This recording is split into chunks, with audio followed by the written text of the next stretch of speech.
Well, dude, Derick, thank you for being on the Daniel and Den podcast, where we are all about highlighting authentic beings like yourself and getting them on here, getting you on here to tell your story, your authentic story. And we're all about freedom. Yeah. Love that flag, but we're talking true freedom. There we go. I love it. Because we in America profess to live in the land of the free. Yeah. But how many of us are truly free, right? Not many. Nobody. Most nobody. From mental slavery, as that man over there preached, emancipate yourself from mental slavery, right? And none but ourselves can free our minds. And the key to freeing our minds is operating in one heart and one mind. One love. By allowing one love, the most powerful energy in the universe, to rule and reign our lives.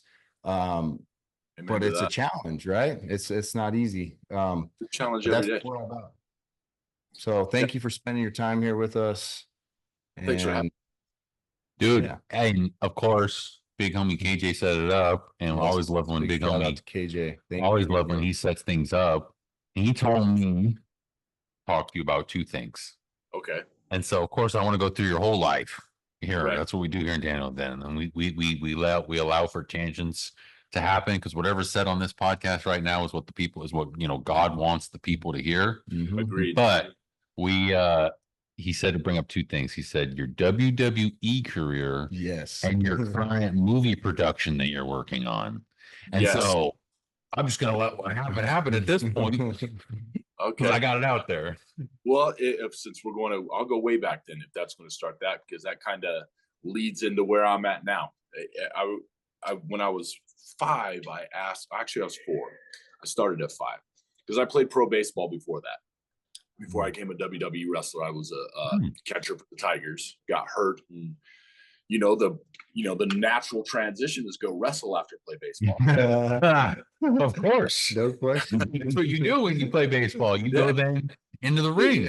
You go right into the entertainment field and get beat up 300 days a year. But no, I started off, wanting to be a ball player, and then by the time I was 7, I found wrestling. And I was always a movie buff. Like for me as a kid, like Rocky and things like that inspired me to want to do things like that. So by the time I was 9, I told my mother, I'm going to be a pro baseball player. I'm going to wrestle in the WWE, and then, in the off season. And then at the end, I'm going to catch a movie. I'll do at least a movie a year. I thought I was going to do them all at the same time. Right. That's the child in me was like, okay, well, fast forward, a couple years, and I've been blessed enough to do all 3. Injury ended up ending my baseball career, but I got to chase my second love, and then now my third love, which is movies and film, which I got into because of wrestling. I fell in love with the entertainment stuff and then telling a story, and there wasn't really, to me, there wasn't a lot of, with the exception of who we grew up on, the action stars and stuff, there wasn't nobody that inspired me enough to want to be. Actually, myself, I guess you could say. I wanted to be, I guess we can all say this. If we're going to, we'll go deep here for a second. I grew up wanting to be the next Johnny Bench or the next Stone Cold Steve Austin. And I did a podcast with a baseball buddy of mine a while back, Shea Hillenbrand, all-star in the big leagues for a while. And I know Shea Hillenbrand, my guy. Yeah. Shay and me's good buddies. We were doing a podcast, and it dawned on me at that moment. I go, for the first time in my life, I wanted to be the best version of myself. Yes. Instead of a secondary version of somebody else, because I may have admired their career, admired it and wanted to.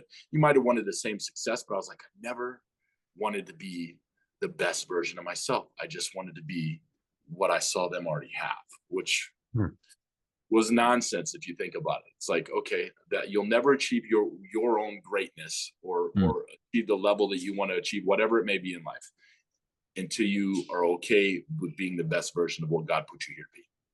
Oh, I love this. Yes. It took me, it's funny because I did kind of all over the place, just because it's kind of I'll hit it as it comes to me. I'm kind of better that way. As far as the movie goes, I actually started a production company called 1124 Productions. 1124 comes from Mark 1124. That's where I got that. I started writing a movie in 2015 because I got tired of playing bad guys. I come from the wrestling world. I was like heel the entire time I was there. You know, it was fun playing a bad guy. You get to be the opposite of yourself, you know. And then every movie I got, I was playing a Russian gangster. I'd get brought in. I was like telling my agent, I was like, listen, I want to stretch my, you know, I want to stretch my ability a little bit. I want to challenge myself. There's got to be some, you know, good guy roles out there. And they're like, well, you kind of look mean, and you kind of, our history is this. You get an opportunity. So I had a thought. I was like, you know, I prayed about it a lot, and I was like, I think I'm just going to. And mind you, I never wanted to be a writer ever. My initial thought was, I'm gonna write a synopsis, and I'll send it off to one of my writer friends. They'll finish the movie. And then COVID hit, and I'd had the synopsis sitting around because I was like, I'm gonna wait until, because at the times I was starting to get Marvel auditions and things like that, and I was like, I'll wait till I get one of these, and I'll do this movie because it's mine, and then to get better pub. Well, that's not the plan the Lord had.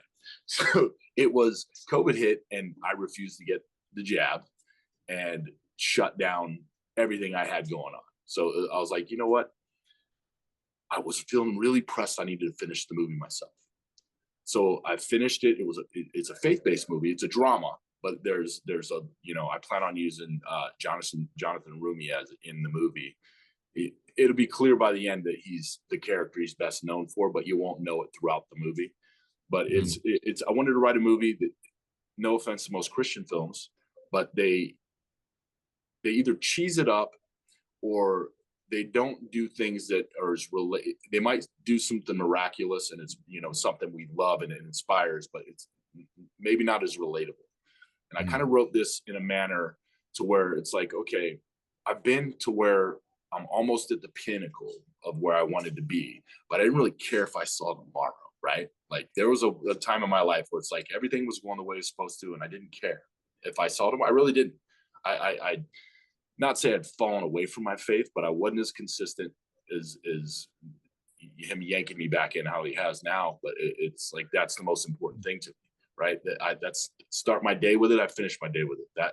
That's the only way it's right. But I was like, you know what? I want to write something somebody can relate to. So I wrote a movie to where it's MMA based, but it's as if the guy who had everything lost the most important thing to him, which would be family, right?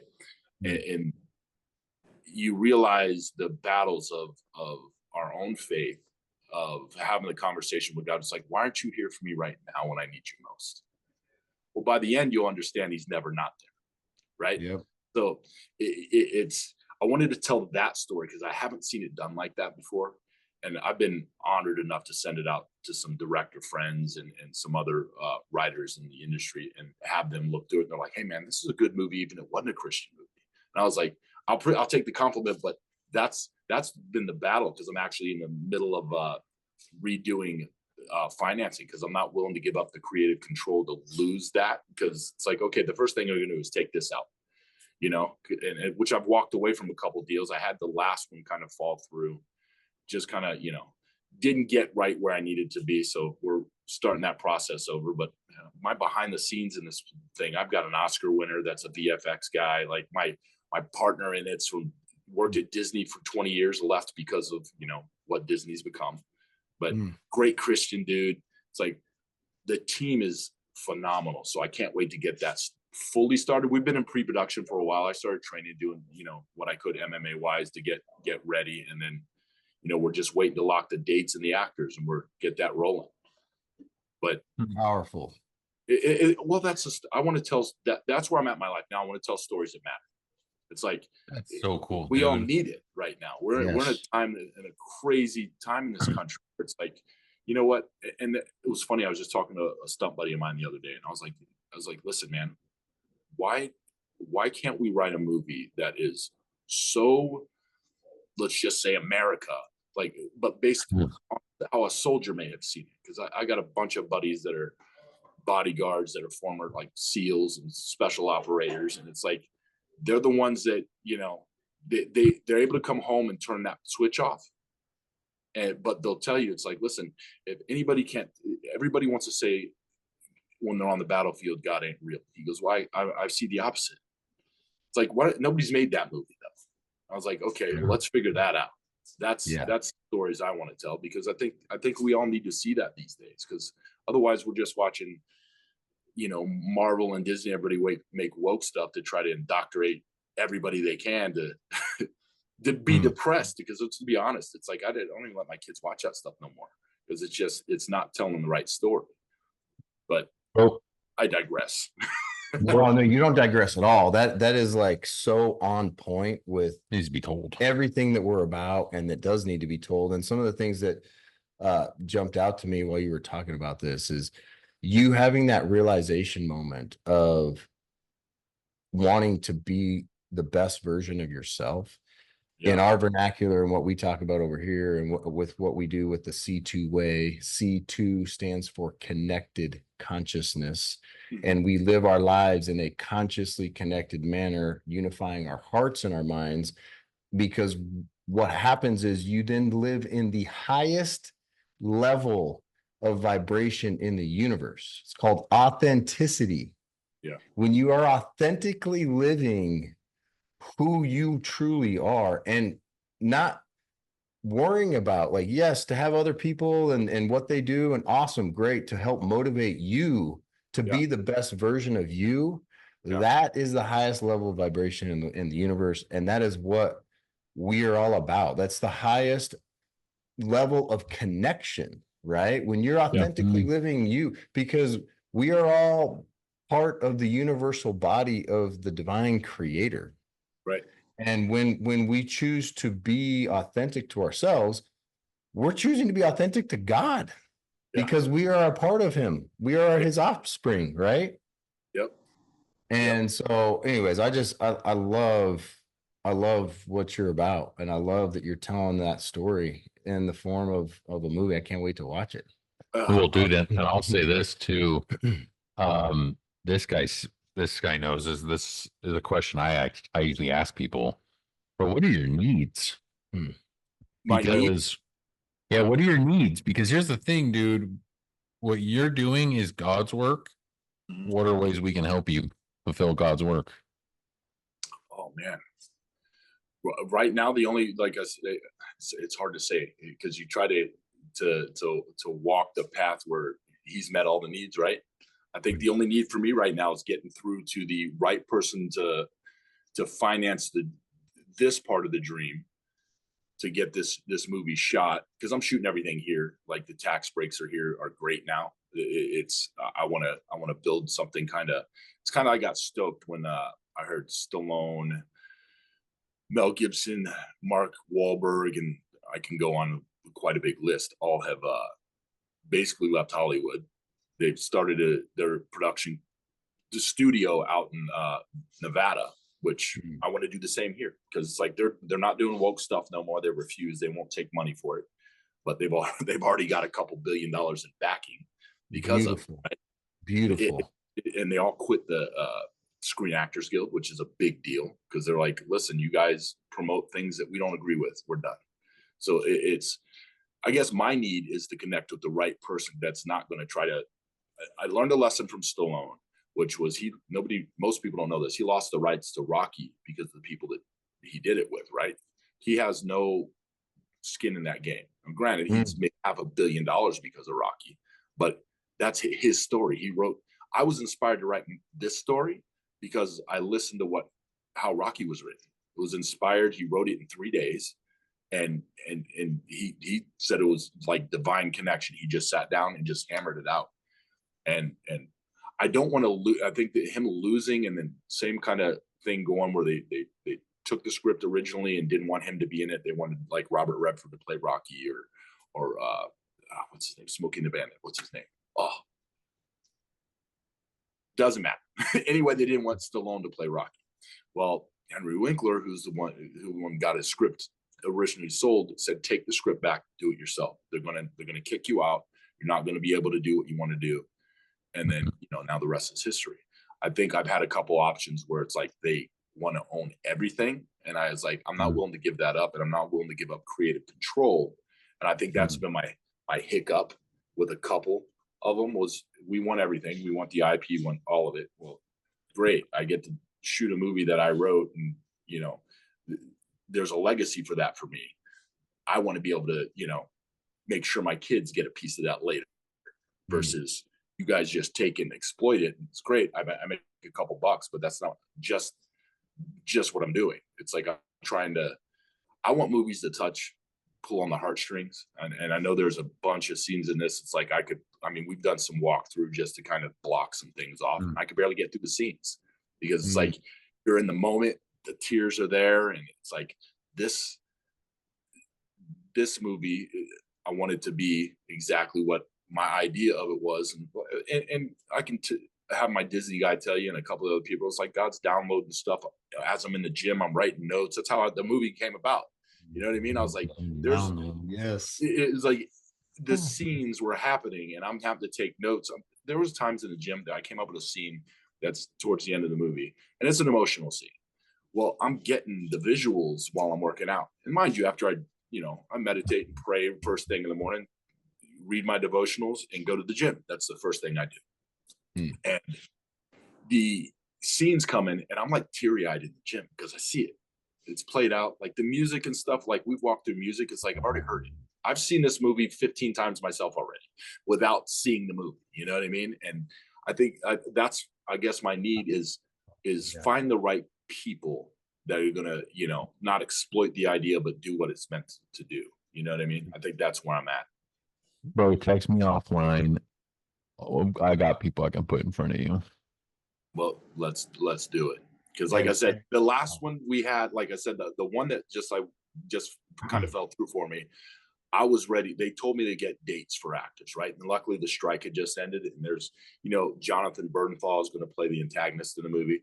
And I have to have dates for them based off of their work schedule, right? And so I'm working on getting dates, and we have a meeting, and I was like, wait a minute, dude, I thought we were 50% there. That's why you're having me lock dates. I can't, it's not done.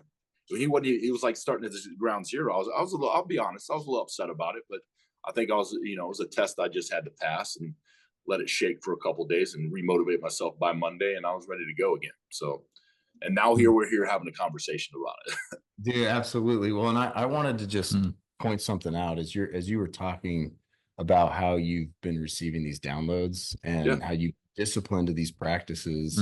I looked up Mark 11:24 in the Bible app and depending on what Bible you read, but I tell you, you can pray for anything. And if you believe that you receive it, it will be yours. Right. And I think about the Conor McGregor quote where he stood up there and he got asked, how did you, he said, if you can see it and you have courage enough to speak it, it will happen. Right. And what you're doing in your life and everything you're doing in your life is so aligned with what we're doing. And as you talk about being like seeing these downloads, right?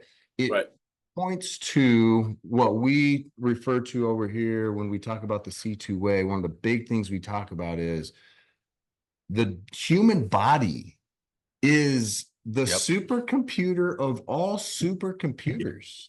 It is the most important asset that we have in our lives. What is an asset? I've been in the real estate business my entire existence, long-time real estate family, and we talk about assets all the time, but yet we forget about the most important asset that we have. We leave that by the wayside, right? When you invest time, energy, effort, and money, which is in essence energy, into an asset, it either gives you a return or a depletion, depending on how you take care of that asset, right? And as you're talking about being disciplined to your practice of meditation, opening up that crown, right? Because ultimately the human body, this divine asset, becomes a receptor to God's will. If we believe and we speak into existence those things that we are in need of in alignment with his will, and you've been following your heart, right? And your heart has led you to doing what you're doing right now. And us having this conversation and you not connecting with the other person and it went awry was a stepping stone to get you to this place where we're not having this connection. And who knows what's going to happen? I'm not saying that I know, but I do know what this guy knows. I do know who this guy knows, and I do believe that this connection needed to happen for a divine purpose. And ultimately, there are ways that we will be able to support each other. And it's case in point to what happens when you choose to believe and have faith. Right? Faith is an action word. Right. A lot of times people, Christian world, that they, I have faith, I believe, but then we forget to go and do. Right. And when you say go and do, well, we get hung up with, well, what am I supposed to do? That part doesn't matter. Just do. And bingo. You do what you can do. And forward momentum will then lead you not in a linear straight line pattern like we want, right? That's our will. That's not how life. Exactly. This we always say this is how humans they think life is just like a line. Yeah, it's linear. Yeah. God, it's like this. If you go on God's path, it's more like this. It's waves, dude. It's sound waves. It's light waves. But what do we learn in that roller coaster? Those hills and valleys, there's a lesson in every single thing we do. Absolutely. Right? If we was this, we'd never learn anything. We just a nice easy path, and you're not learning from that. It's the shot we take sometimes that you might not like it, but what can I or did I learn from it, and am I still moving forward even when I don't feel like I am? Amen. And when we choose to open our hearts, Joe Dispenza, who's been one of the guys I've learned so much from over the last few years, always talks about that gratitude, when you have an open heart, gratitude, unconditional love, right? Compassion, understanding. When you have gratitude, that's the ultimate state of receivership. So when you're going through those valleys, and when you're going through the ups, right? You think, oh yeah, this is great. And then, well, you're going to hit another valley. Okay. Stay in that open-hearted state and be a receptor of whatever life is and the Almighty is teaching you through this physical human experience that we're all living in, right? 100%. 100%. I love that. That's a great way to hit it. I think there's a statement I just recently, I don't want to say adopted, but I love it. And so many of us forget. It's like, don't forget God once he answers the prayers you ask for, right? And I noticed for myself, even from all the way back in baseball days, because I was the first person to say, hey, prayed myself into the door, get through the door, and then was like, hold on, God, I got it from here. and watch it fall apart. You know what I mean? All the mistakes you make, and you're like, okay, God, okay, I'm sorry. Let's start over. This is the first time in my life in this journey where I took the handcuffs off myself. You know what I mean? I was like, okay, I've done it to myself. I don't know how many times, because God does put me in I've been very blessed to again, this is my third dream I'm chasing, right? And I've got to do a lot of things that most people wish to do. And I'm grateful for that. And I might not have made it as high as I wanted to, because I was the kid that wanted to be in the Hall of Fame. So you could would have told me I wouldn't be playing baseball like before I got hurt forever, and then going into coaching or something, I would have never believed you. And now, looking back, I was like, everything that I had to go through then has trained me for where I'm now. And now I just need to walk again, like you said, the path that he chose. He gave me the paths I wanted, quite not all the way I wanted, but he had a bigger plan. And it's almost like some of the acting things I learned in dealing with the people bothering you while you eat when I was playing ball or whatever. That stuff doesn't trigger me. I don't thrive on that. I don't care. And then again, the performance training, it's almost like walking into an easier, like when I jumped into acting, I was like, man, this is way easier what I do. I mean, Vince, I'm going out in my underwear. I need you to be on the mic for 5 minutes. Hit these bullet points. Don't mess up. Now it's like I watch guys. My first movie I ever did was called Middleman, and I watched James Caan mess up constantly. And I'm going, just looking. I was like, he just keeps yelling line. They just keep giving it back, keep shooting. I was like, man, editing is great.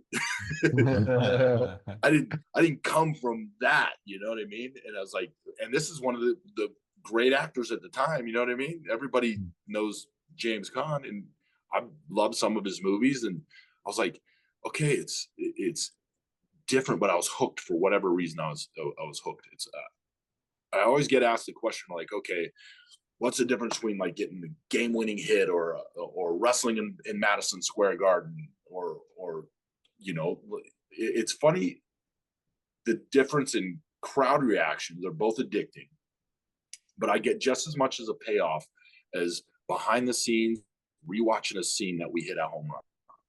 Like, it's weird to say that because it's like nobody else is there besides the crew, and we're hoping you know on film it comes across what we just watched, but it's like the payoff of watching it back. I'm like, it's just as much as me walking through the curtain, the place going bananas. It's that's when kind of you know you're like, I feel like I'm meant to do this. You know what I mean? And it was a hard transition because I didn't want to leave the other two when I left. Dude, you were going to say something. Go ahead. Oh no, sorry. I'm vibing with everything you're saying right now, and it's making you prompted like a download on me. And there is that roller coaster we're talking about. Yeah. It's the perfect roller coaster that has been made for you. Yeah. Like just how like there is no other thumbprint like your thumbprint. There is no other life pattern for you. And that life is built exactly the way you need it with the idea of God's goal is to bring you back to him and to make you like him in his image. Yep. And so you are living the life that he knows, because he knows you perfectly. He knows that you need to go down this exact road. This is the exact road that's built perfect for you. And it's the perfect road that is built for my work and glory. You're doing his work, and he needed to prepare you to do his work. And in this world we're living in of disconnection, it's people who are not doing the things that God has told them to do. And I find that more and more where it's like, I had some personal stuff going on in my life, and I had a buddy who was like bringing up to me, he was all like, when you see somebody doing something, when you see somebody acting in a way of like being erratic or anxious, or they kind of give off that kind of negative energy vibe, or words and actions aren't aligned, right? It's because they themselves are not aligning themselves with the Almighty. The Almighty has told them to do XYZ. They feel it in their heart they need to be doing XYZ, and then they themselves are directly going against that. Yep. And what naturally happens when you go against what the Almighty's literally told you to do, you don't feel so good inside. And you feel it. You can lie, you can say whatever, you can create whatever kind of narrative you want to create.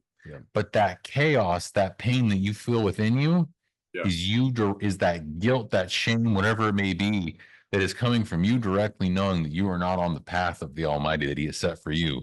And I love your story because this is an example of somebody who has gone through the ebbs and flows of his perfect path for you, because his perfect path for everybody is gonna have a lot of ebbs and flows. Yeah. And one of the things too, like when we think, sorry to cut you off. I just had a thought there that when you think of perfect path, part of the perfect path and is the time when you're not doing what the Almighty wants you to be doing, right? Because that's how you refiner's spot.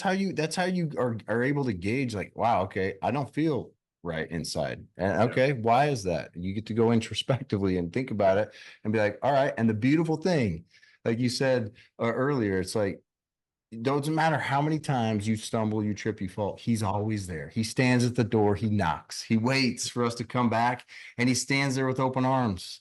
And as we choose to receive him into our lives, then we can be compassionate for others who are out there stumbling and fumbling and saying things that might offend us. And one of the best books I've ever read is amazing. 4 Agreements, dude. Don't take offense when people are spewing negativity outwards to you, directed at you.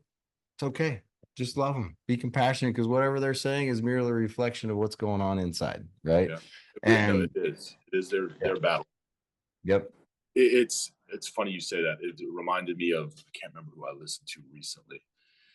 He said something. He was dealing with an atheist, and the guy, spewing horrible things, trying to say how God ain't real. And he looks at me, he goes, "Yeah." He goes, "I know you're an atheist." He goes, "But don't you miss him?" And the guy just looked at him. And by the end, this dude became born again. But it was the thought he had, was like, "Wait a minute, what do you miss him?" That hole that you feel, there's only one thing that fills it. Because I know for myself, and here's the thing, I've been a believer since I'm a kid, but I grew up with a church that was hellfire and brimstone, so I was afraid of God for a long time. But I tried to fill it with everything else that I was doing. Whether you're buying yourself something or, I would just continue. Solomon said it best. It's vanity of vanities. You can try to fill it with everything else, and it's never going to be full. It's just going to be, what can I do next?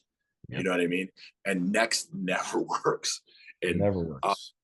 I'll never forget when I came back to faith. I can't say I ever left. I was just more. I never thought I could be good enough. It was like you had to earn your way, right? And I remember sitting in church, and the man behind me started speaking to me, and it was God himself, because he was saying things nobody else knew. And I sat up in my chair. I was like, "Whoa, wait a minute." You know what I mean? And this dude's leaning over my shoulder, and he just kept going. And I got baptized in a someone's swimming pool that night. It was 1996, September or October. I believe it was October, but I'm 96. I was like, let's go. Because it was this little small church we went to at the time. I go to a big one now, but it was, I think there was probably 50 people in it. It's my grandmother's church. And I was like, yeah, I'm all in. Let's go.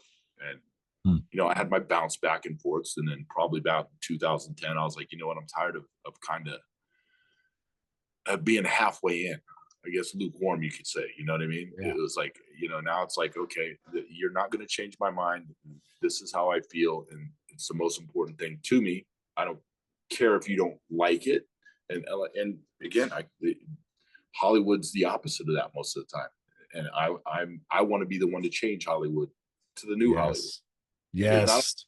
Not only what we believe, but it's like the stories that I'll give you, for instance, because I got probably like 5 synopses we already have wrote with a couple of the producing partners. Like, we're going to take a few of the Old Testament books in the Bible, and we're going to shoot them like Dune, like way out in the future. So imagine like the Book of Esther being shot like Dune. Yeah.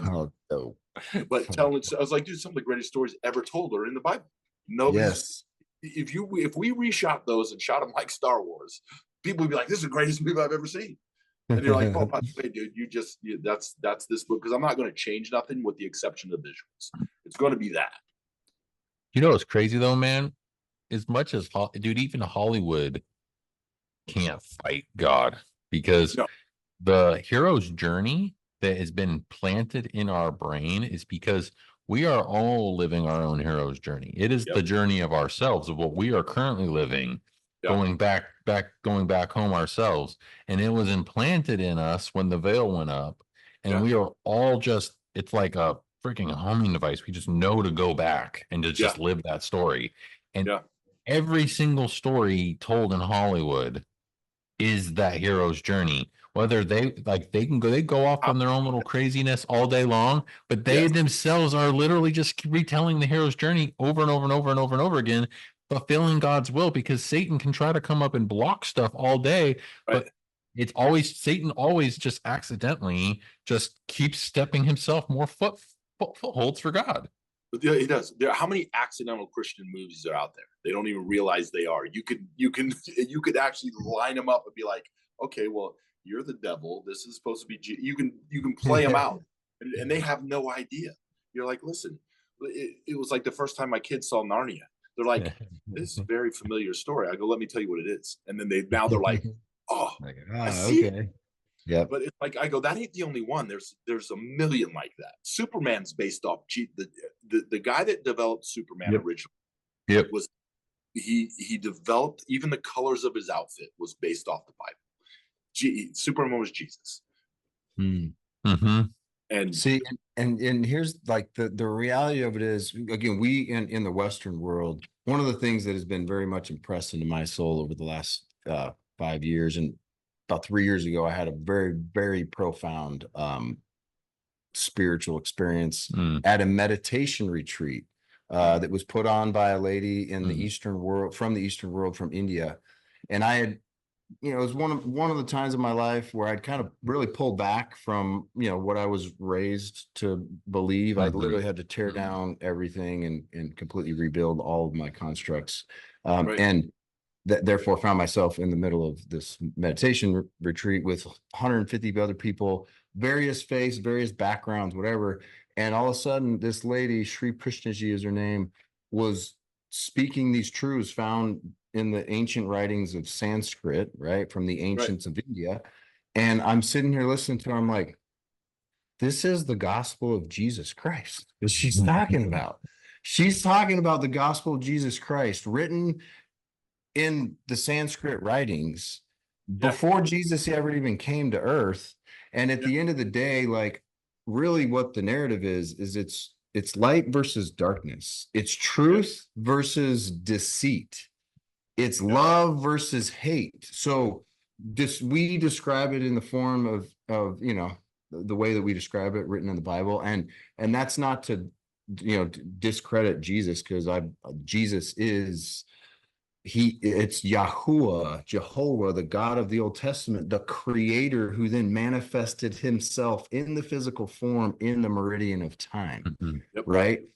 But let's not let that story divide us because of our belief in our carnal man understanding, because of where we were raised and the way that we were raised, and the 100%. story that we were told to help us be able to relate the same story, which is the creation story, which is it's either you want to live in order or you can live in chaos.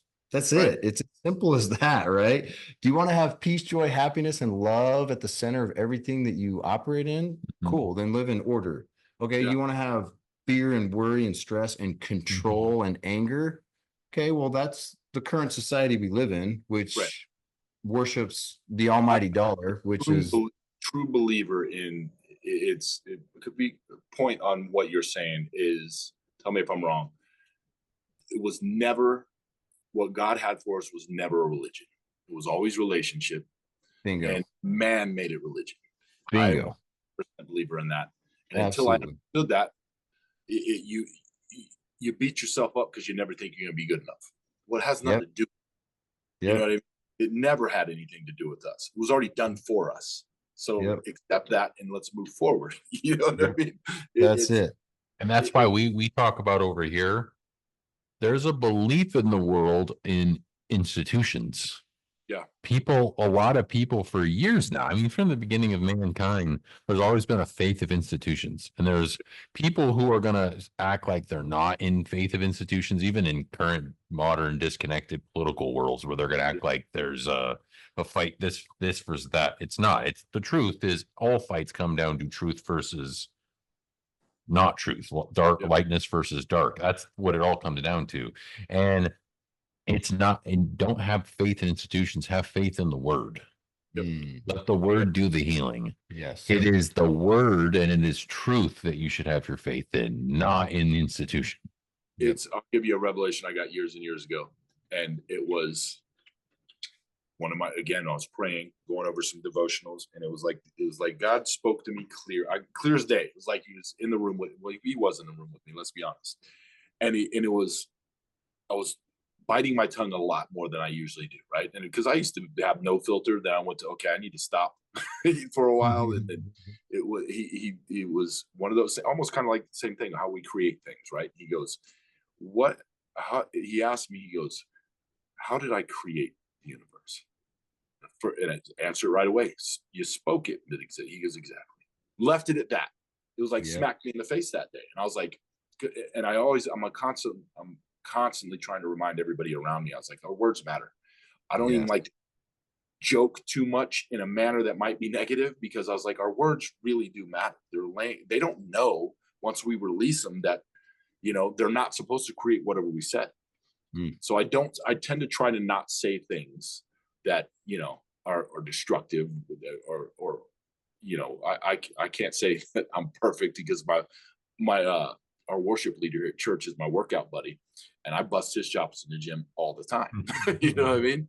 But it's like, I was like, all right, can I get away with this? It's, it's not too mean. I mean, you gotta put him on his ass sometimes. Yeah. Oh, I definitely make him hurt a little bit. It's interesting, before you even said that download, what came into my mind was, in the beginning was the Word. Yep. And the Word was with God. Yep. And the Word was God.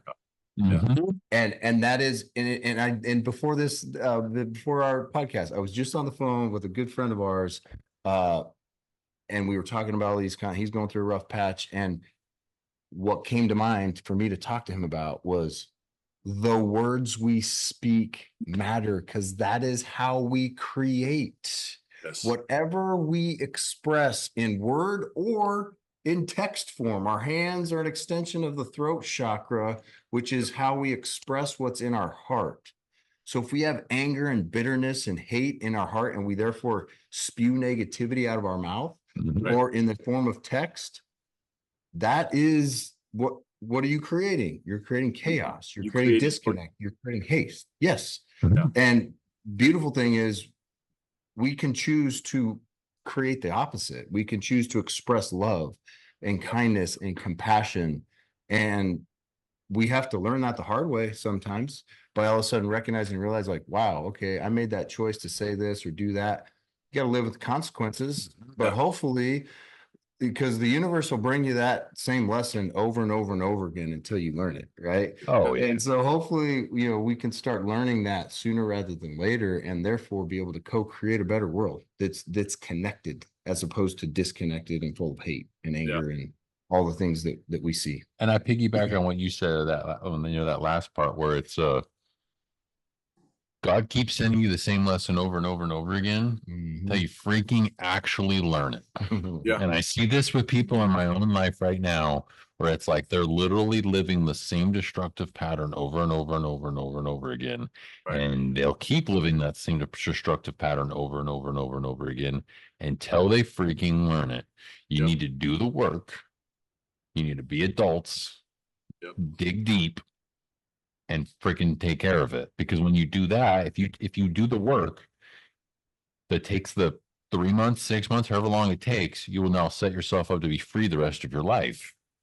Versus continuing to keep living that same pattern on loop over and over again. 5 years for me. It's the loop and the why does this keep happening? Well, there's a reason it keeps happening to you, because number one, you're allowing it. You know what I mean? Because at some point we got to put our foot down, right? It's like, I'm not this saying no, I'm saying no now. I'm done with this.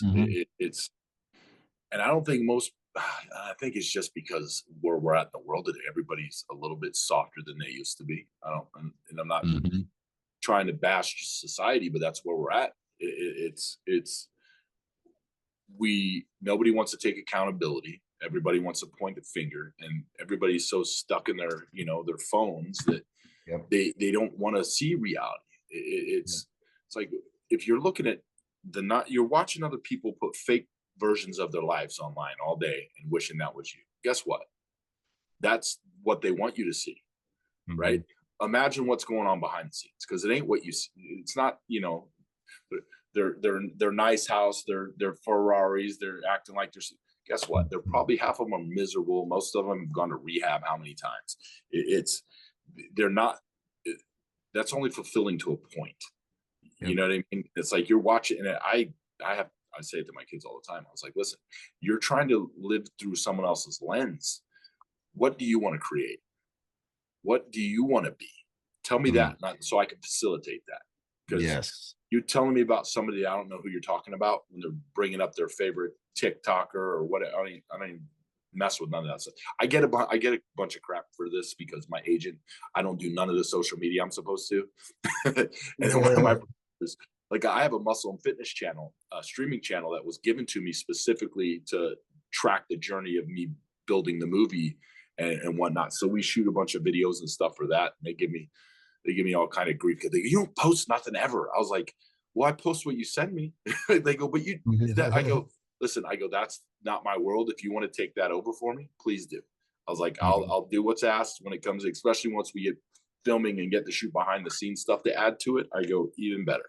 I go, but as far as that being my priority, I go, I can't, because that doesn't do it for me. You know what I mean? Could I reach more people? Maybe, but God will tell me when that's time, because until he does, it's not my priority. Yeah, when those people will come to you, they're going to find you. And ultimately, I love what you just said to with your kids. At the beginning of this year, I said the same thing. I looked at all my kids and said, hey, 2024 is a year of creation. Yeah. Not consumption. Because the world we live in, what is it all based off of? Consumer price index, CPI. That's what controls the world we live in, is what are we consuming, which is insatiable, which is destructive, which is never fulfilling, ever. Yeah.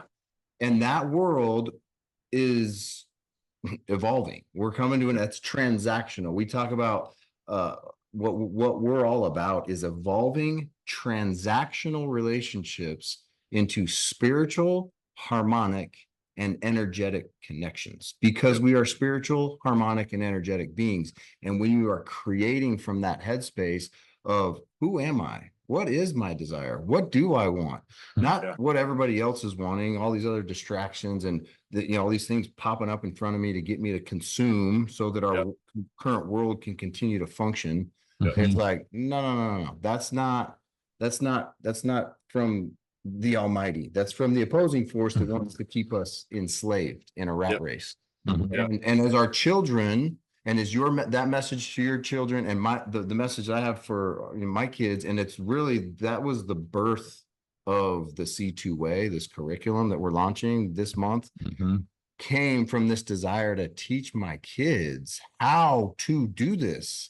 Because they don't know, because they're disconnected, because they're stuck on these devices and they don't know how to disconnect from it. But once they learn how to physiologically connect their heart and their mind by controlling the way that they breathe and opening up the parts of their divine body that they have that will allow this union to take effect, then they'll be able to be an empowered humans and be able to actually create, because they'll learn how to silence the rat race noise in the mind, because that's what we're in. We're all stuck in the lower energy centers, the lower brain state in the left hemisphere, and we can only open that up when we change the way we breathe and open our hearts and connect our minds. And so I love that you're doing that with your kids and delivering that messaging. And ultimately, what I've learned is that telling only goes so far. In fact, it doesn't go that far at all.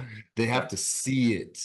As they started seeing and feeling a different energy come out of my body, because I've chosen to okay, I'm choosing to operate differently. I'm choosing to disconnect from this. I'm not letting this thing control my life anymore. They felt a different energy and they've naturally gravitated towards me. And I'm like, wow, okay. That's the way to do it. Example you're setting for them, right? You be the example you're telling them about, right? It sounds like you're doing that. That's awesome. And it's been an evolution, and dude, I am imperfect as all get out at it, and I don't profess to be, anywhere level where I want to be, but it's, and I say it's been 5 years, because it really has been 5 years since I finally looked myself in the mirror and been like, oh wow, there's one common denominator in all of this madness. Right. It's you, buddy. Oh, I am the creator of all this. Okay, I'm choosing to create something different. And it's been a long journey. But it's a beautiful journey. It's been about a year and a half, 2 years for me, where it was like same thing, where it was like a moment of like, something going on is just a loop. You know what I mean? I went through that same thing where it was like, I took a step back, and I was like, and then it took me up until the beginning of this year to actually start making real moves to get out of it. But I kind of figured it out like end of 2022 and getting at 2023, where it was like, I'm in a loop. I'm literally like stuck in a loop where it's like, This is not what I want to be doing. This is not what I should be doing. It's not what God wants me to do. But yet I'm literally stuck in this loop. How in the world did I get stuck in this loop? And then I was like, you know, realization time finally hit where it was like, got stuck in this loop because of myself. Yeah. My own decisions that I made got me stuck in this loop. Yeah. How many other people have done the same thing? Well, how do I help get myself out? And as I get myself out of that loop, now I'm out of that loop. It's how do I help other people get out of that loop? Yeah. And I think that's something we all need to do is like, how do we help all of us Right. help others then get out of that loop? Because that's what God wants, man. He wants us all out of that loop and he wants us all connected. 100%. It's funny you say that because it brings me back to the whole reason that I wanted to start like the production company. I want to do it for that's the essential reason, right? We're very visual beings, right? So it's like if we can touch an emotion or a heartstring, people gravitate to it, good, bad, or indifferent. That's generally the way we work.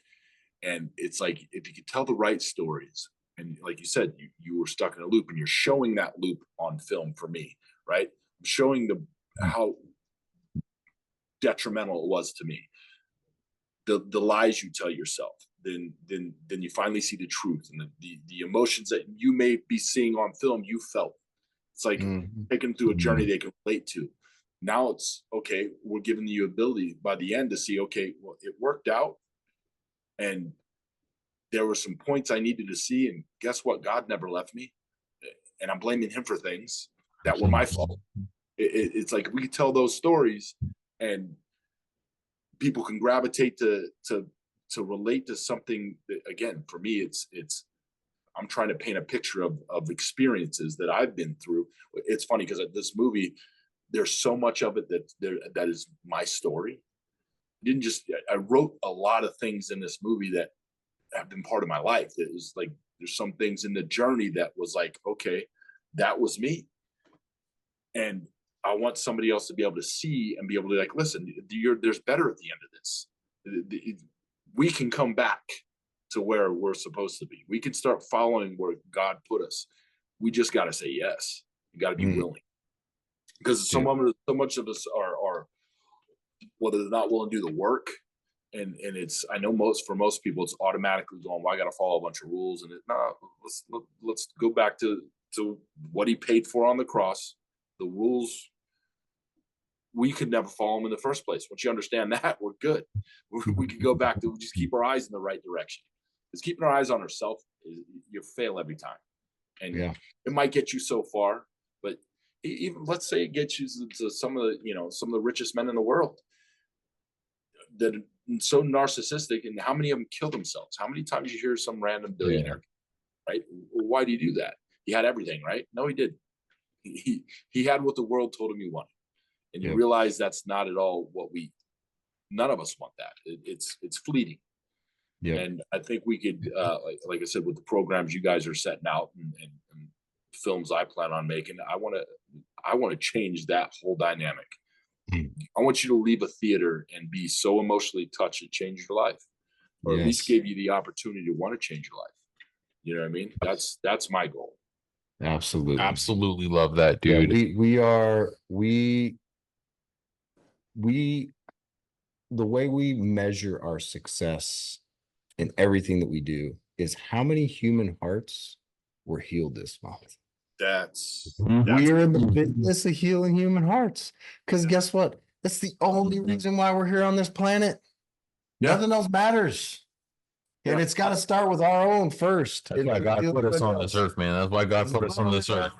Is to heal human hearts. And Jesus came here to show us that we too can overcome this world and find rest as we look to him and his example of how he did it.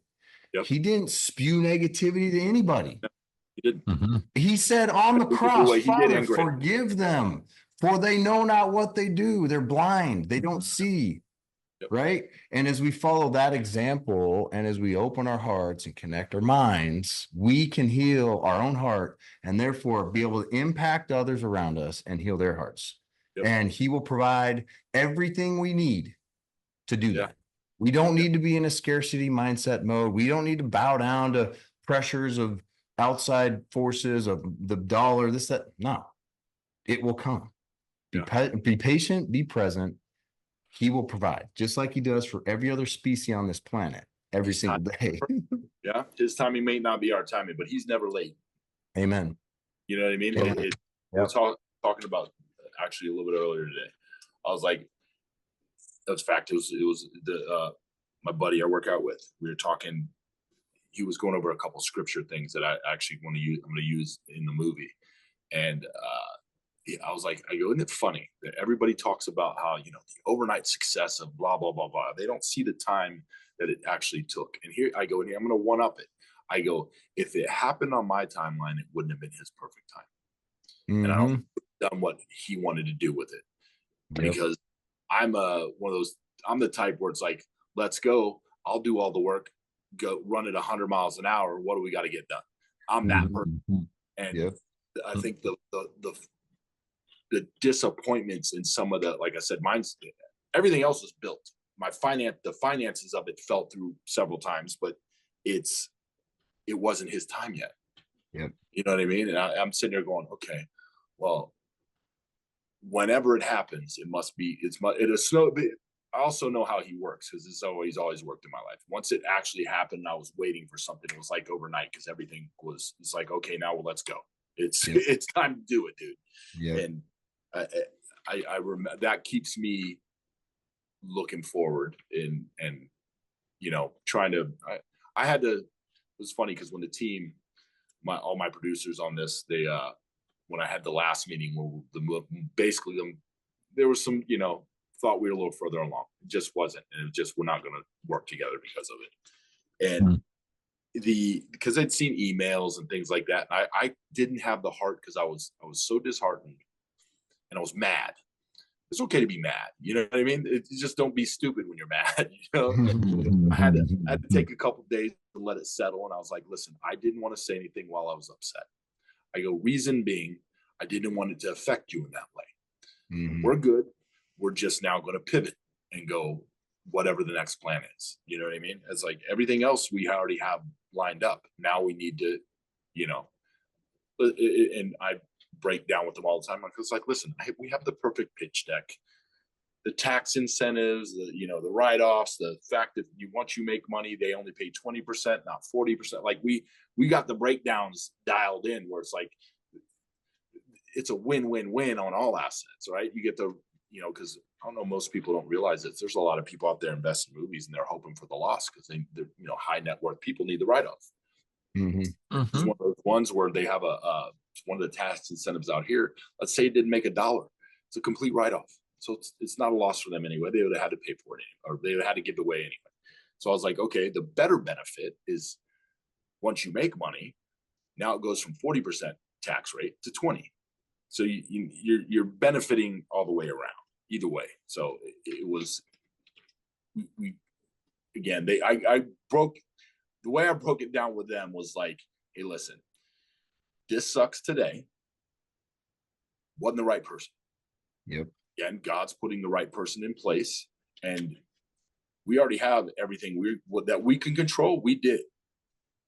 All we got to do is keep walking the path forward. I'll continue training. I'll continue doing everything, you know, keep trying to keep my agent pushing to figure out dates for other actors. And there's one that I haven't got yet.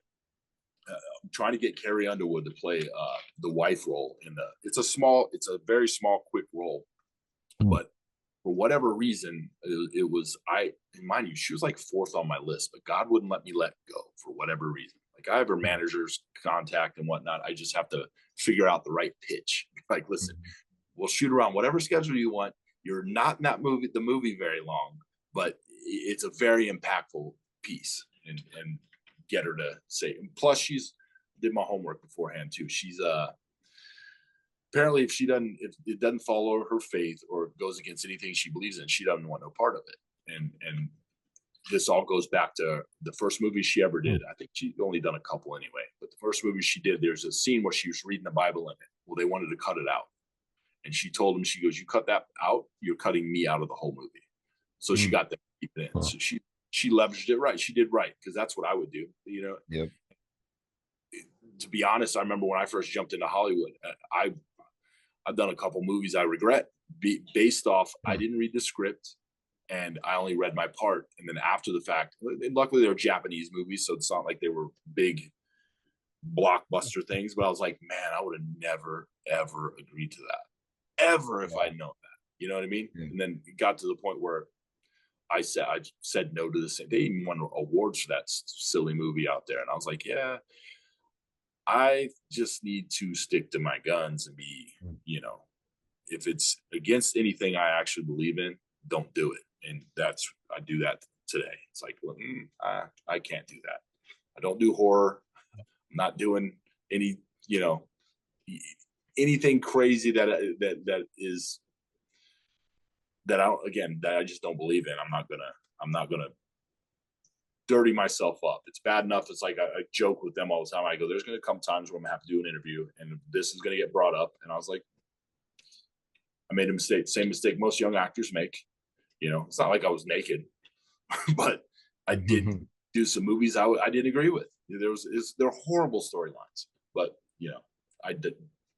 Those are off the table now. Yeah, happens are off the table. And one thing you said that actually yesterday we did a podcast with a gal, really incredible lady, super divine. Her name's Lauren. She's from Hawaii and has an AI company, but also has a music background and whatnot. But the Hawaiian word for what you just described that resonated with my soul the first time I ever met her was Ho'omanawanui, which basically means in the divine timing of the Almighty, right? Yeah. And as you talk about that, and as you live by that mantra, and then also by, again, being true to you and who you are and what you're like, that being the beacon, he will always show up when you need him to show up. And it will, and then you can, what we say, the C2 way, the mantra there, the slogan, I guess you would say it is, we just be. Nike is just do it. And at C2 way, we just be. And then you can allow things to play out how they're going to play out. 100%, man. And I mean, to finish this up, though, I would say we always ask guests to say an opportunity to highlight something. Now, this something could be a person, a place, an idea, a philosophy. It could be anything. We've had people highlight stewardship. We've had people highlight family members. We've had people highlight businesses. We've had people highlight memories that, you know, I mean, like it could be anything. This is an opportunity to highlight something. It's hard to not highlight, like I said, I truly believe Jesus is the only reason I'm sitting here and even having this conversation. I have to highlight that. And then one other thing I think I can highlight, and I think it's the good Lord bringing it to mind. My grandfather, I think as a kid, always told me how much he believed in me and told me that I can achieve anything I ever wanted. And now I sit here achieving most of the things that most people might want. And I think to highlight that today in not just our youth, but I think everybody, you can do anything you choose to do. Not enough people get told that no more. They get told, hey, you're not being realistic. Well, if I'd been realistic, I'd have done nothing. I would have did nothing. Probably joined the military. You know what I mean? But I don't think I've had a realistic dream because he told me at the age of 5, I'll never forget it. You can do anything you choose to do if you're willing to work. All you're willing to do is step out and take a risk. And I've been one to bet my life. You know what I mean? And I don't think anybody gets that these days. They get told what they can't do, you know? Yeah. And I'd like to highlight, you know, if somebody tells you you can't do something, I say, do it anyway. You know what I mean? Yes. I'm a big do it anyway guy. Love it. Great highlights. Great highlights. Love it. Praise Jesus. And man, just believe, right? Yeah. I mean, that goes in line with Mark 11:24. What you just summarized goes in line with Mark 11:24, right? See how he worked.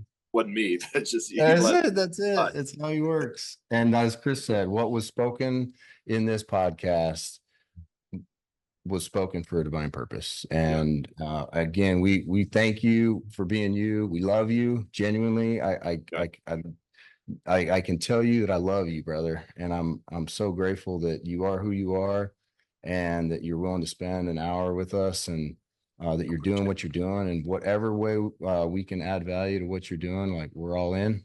And we look forward to seeing the success as it rolls out, and being a part of this movement of healing human hearts right along with you. That's what we're doing, right? That's what we're all put here to do. I don't believe any of us are out here not to do something. There's every person on this planet, God had a plan for. We just got to follow that plan. Bottom line.